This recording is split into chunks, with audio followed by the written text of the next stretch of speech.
Par contre, on vient d'avoir beaucoup plus dangereusement pernicieux sur le plateau de Cetavou là, parce que donc le fameux tir en direction d'Ankara, la Turquie, les experts en expertise, hein, vous savez, de Coluche à l'évêque, hein, la seule chose vraie dans le journal, c'est la date, hein. Et puis les les experts, un expert, c'est quelqu'un qui vous dira demain pourquoi il s'était planté hier. Voilà. Mais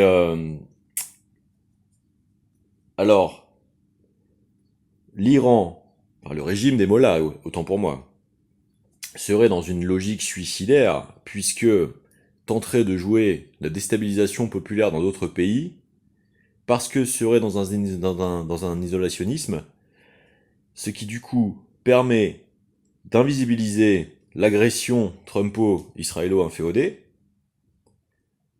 d'assassinat du peuple, les premiers, chronologiquement, exactement comme dans la systématisée euh, succession de déstabilisation par proxy, du printemps arabe aux soi-disant rebelles syriens, etc. Donc toute la région, qui entraîne une soi-disant surrépression du régime mal documentée, mal démontrée, et qui débouche sur une agression physique de mort d'enfants dans une école maternelle par Israël, qui concerne donc le droit international de la pleine légitimité, non seulement du régime, mais surtout également des Iraniens en général, parce que dans un cas d'agression, de bombardement territorial, on est au-delà le régime, on est dans la souveraineté territoriale des peuples, quels qu'ils soient.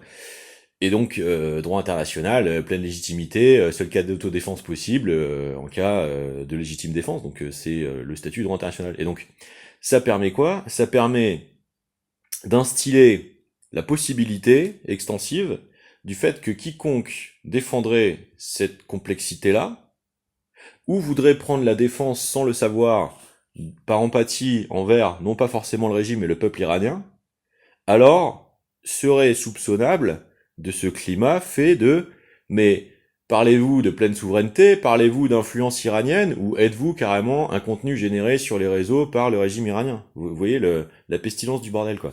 Donc voilà, c'est d'autant plus que jamais le moment de rappeler que la première victime des guerres, c'est la vérité, et encore plus la temporalité de son accès. Donc, il ne s'agit pas d'attendre le différé des retours pour continuer d'exiger ce qui est particulièrement, spécifiquement propre à la France, c'est le strict respect du droit international. Or, ici, Israël est l'agresseur. Point.